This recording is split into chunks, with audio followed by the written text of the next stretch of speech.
You may be seated.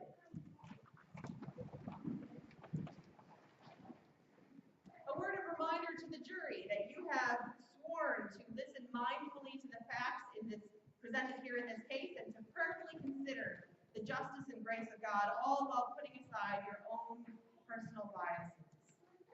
Mr. Justice, is the prosecution ready to continue with the proceedings? Yes, Your Honor. If it pleases the court, the prosecution calls Mary Magdalene to the witness stand.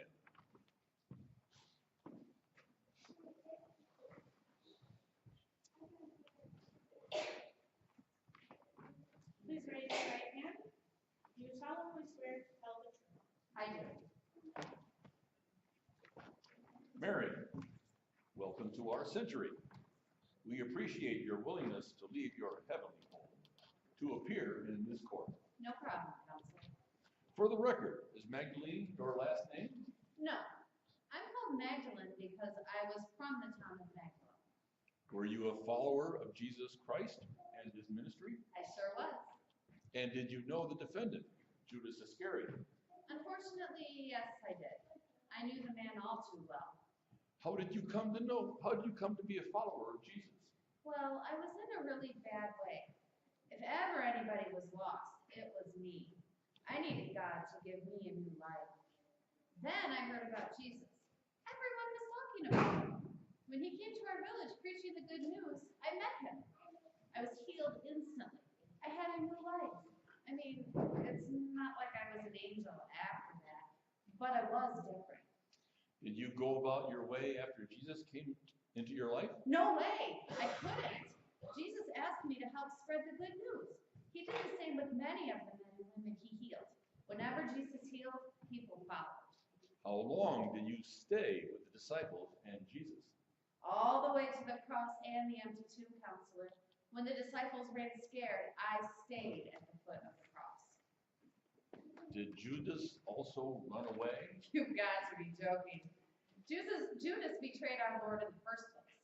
He had every reason to run. He put Jesus on the cross. Objection. Assumes facts not in evidence. The witness' last remark assumes that Jesus would not have been crucified if it weren't for Judas. Please instruct the jury to disregard the last statement. Your Honor, the witness was simply stating a consequence of Judas's betrayal. It led to the death of Jesus. Judas betrayed Jesus, but he did not physically put Jesus on the cross. The authorities did that. I will sustain the objection. The jury will disregard the last statement by the witness. What was Judas like during those ministry years? Man, you wouldn't believe it. Iscariot was a real pain. He constantly complained, which didn't seem to surprise Jesus too much. I think Jesus just expected it. When he betrayed Jesus, did you ever hear him ask for forgiveness? Absolutely not. Did you ever hear Jesus forgive Judas? No. Did Jesus say anything else about Judas? He said one of the disciples was a devil, and the betrayer had no faith. That's what Jesus said. Thank you, Mary. No more questions, Your Honor. Ms. Grace, your witness. Mary Magdalene, you gave quite a testimony. May I remind you that you are under oath? Can everything you said be proven in the Bible? First of all, you don't have to remind me anything. Second, everything I said was true. For instance, you testified that Judas complained constantly. Where is that in the Bible? It's in there all right. Like when he complained about the unnamed woman anointing Jesus' feet. You're right, but that's the only place, isn't it? Did the other disciples ever complain? Yes. You testified that you were present during the crucifixion. Did Jesus complain? No. In fact, he asked the Father to forgive him. So Jesus wanted to forgive the people who crucified him. Yes, but remember that Jesus once said Iscariot was a devil. Is the devil ever forgiven? Well, let's talk about forgiveness. You testified that Jesus healed you. Healed you from what? He cast out 7 demons from me. So what were your demons? I refuse to answer that question on the grounds that it might incriminate me. Come now, Mary. Hear the words of Jesus. judge not, that you not be judged. Didn't you also need forgiveness? We all need forgiveness, including you. So you're saying that we're all sinners, correct? That's right. Including Judas? Yes. And you're saying we all need forgiveness, right? Yes. Including Judas? Yes. And what did Jesus say from the cross about forgiveness? Father, forgive them, for they know not what they do. Thank you, Mary. No more questions, Your Honor. Here to redirect, Mr. Justice. No questions, Your Honor.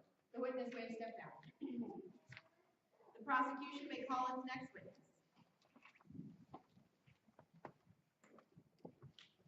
Your Honor, if it pleases the court, the prosecution calls the unnamed woman to the witness stand.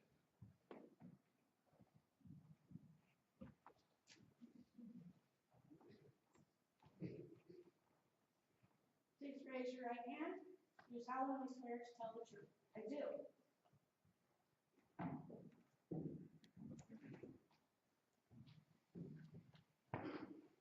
You are known as the unnamed woman from the Gospels of Matthew and Mark, are you not?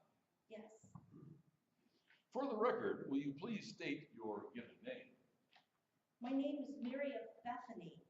I am the sister of Martha and the sister of Lazarus. For the court, are you known as the unnamed woman? Why are you known as the unnamed woman if you are Mary of Bethany?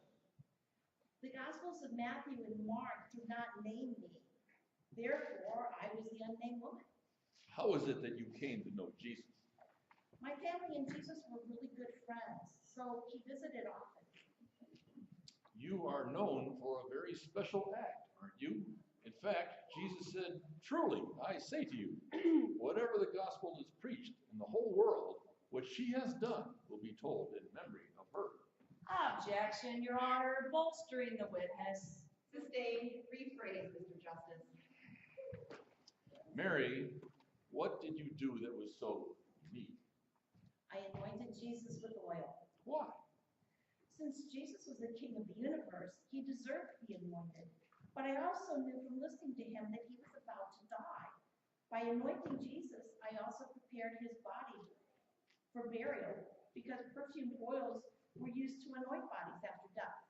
Now, tell us what happened, what transpired. A few days before Passover, Jesus and his disciples stopped by to visit. My brother Lazarus and Jesus were very close, and I think Jesus was really coming to say goodbye. Jesus was very anxious, and I could tell he was frightened. While my sister Martha served supper, I took a pound of ointment made of pure nard and anointed Jesus' feet. Then I wiped it off with my hair. What exactly is nard? It's an ointment that's prepared from the roots and stems of an herb from India. It's for very rare occasions. Was Judas there to see this? Yes, he was.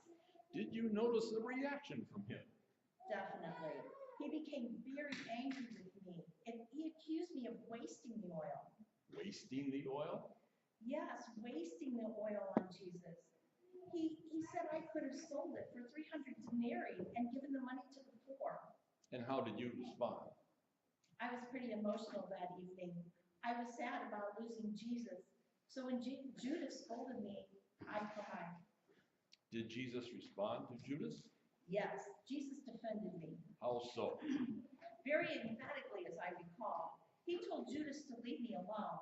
I think Jesus was touched by what I had done for him, and it made him angry that Judas was scolding me. How did Judas react after Jesus admonished him? Did he apologize? No, he stormed out of the room. Does the Bible say anything about where Judas went after he left your house? Yes, he went to the chief priests. Why? He wanted to hand Jesus over to them. Thank you, Mary. No more questions, Your Honor. Ms. Grace, your witness. Mary, I couldn't agree with you more, but you testified that the ointment was worth 300 denarii. In today's American money, that comes to about $22,000 poured out in a single moment. Doesn't that seem expensive? As I said before, Jesus was not just a man, he was the king of the universe, who, I might add, was about to die. And like I said, I couldn't agree with you more.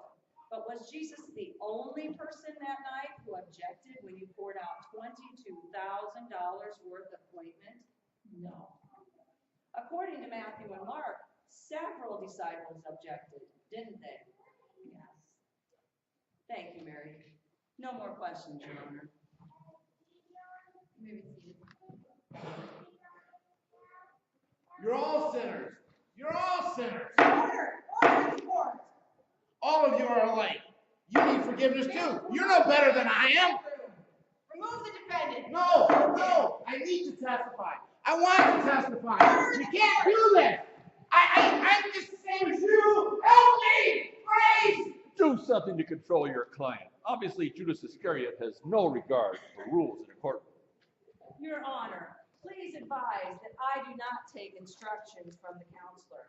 I take instructions only from the bench. Then control your client. Your Honor, the defense requests a recess so I may consult with my client, Mr. Iscariot. Very well. I think that's a grand idea. The court will recess until next Sunday morning at 9 a.m.